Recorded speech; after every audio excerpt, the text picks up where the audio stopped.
have been several protests in Delhi focusing on the problem of air pollution.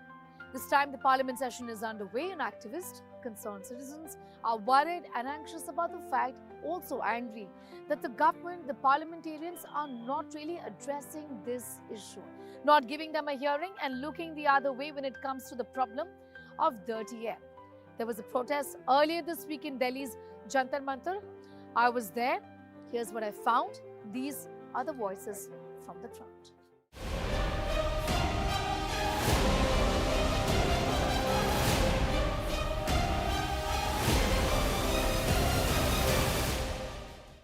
An oxygen cylinder, an air purifier, and then these placards.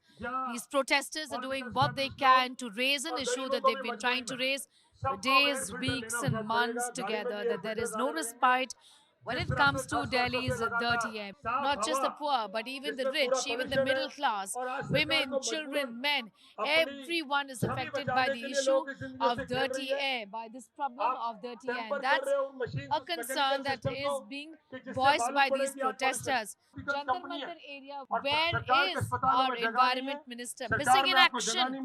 आँख में क्यों पट्टी बांध रखी है?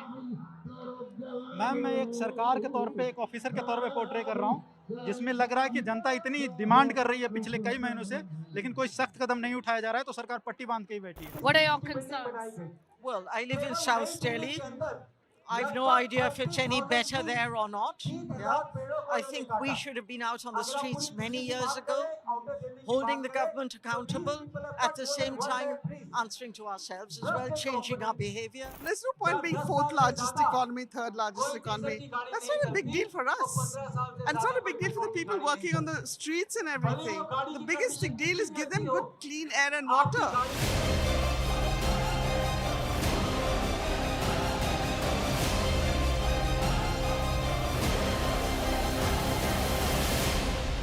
I think as citizens, as mothers, parents, we were very hopeful. We were quite sure actually that the ruling party will take this up on the first day of the parliament. But unfortunately that didn't happen. And when the leader of opposition, etc., have taken it up, they've still not, kind of joined in.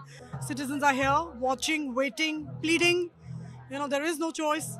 Our children are, as you know, we are all, with the same boat. Nobody will escape this, and the damage is being done. The government is scared. They realized this long time ago. That is why the Swachh Bharat agenda which they had, we don't even hear about it. I think it's been 10 years since we spoke about Swachh Bharat. But I think the biggest story is that North India is not fit for human habitation anymore. If you continue to live here and work here and send your children to school here, it's going to be a country of very, very sick people.